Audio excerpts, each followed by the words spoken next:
Today was the day Kiev sent in troops to try to wrest back control of the east. But it didn't go well.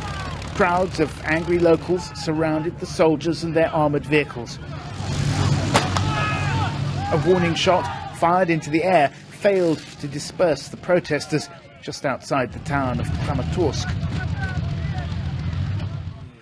A short while later, some of those same armoured vehicles are seen on a Ukrainian TV station making much faster progress, but flying a Russian flag.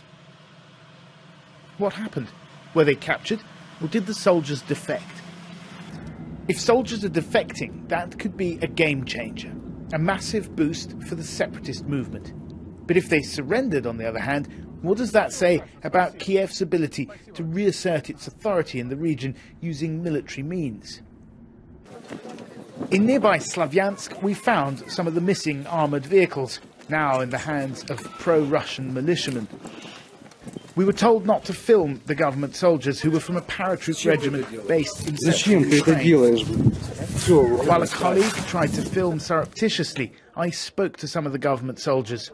They told me they'd been surrounded by local residents first. Then they said armed men had arrived, taken over their vehicles and driven them to Sloviansk. While we talked, I heard a militia commander order them to hand over their guns. So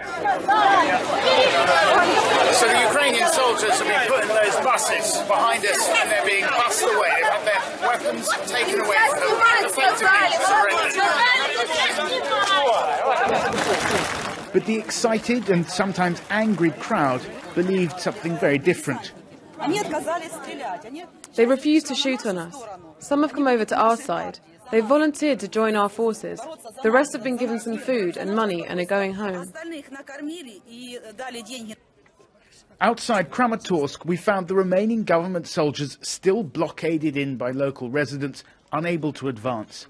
The commanding officer told me his men had been taken prisoner, not defected. I asked him how he planned to take control of Sloviansk. What do you mean by taking control of Sloviansk? My understanding is that the local population should be able to live there in peace. He then said he hoped he and his men would soon be pulling back, withdrawing to their bases in central Ukraine.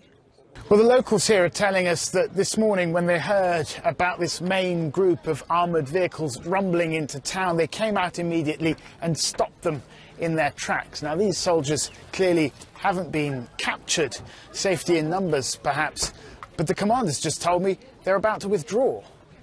In Kiev, an inexperienced new government is coming under immense pressure to bring the situation in the east under control. It's not exactly clear what the Ukrainian military wanted to achieve today. What is clear is that this approach doesn't appear to be working.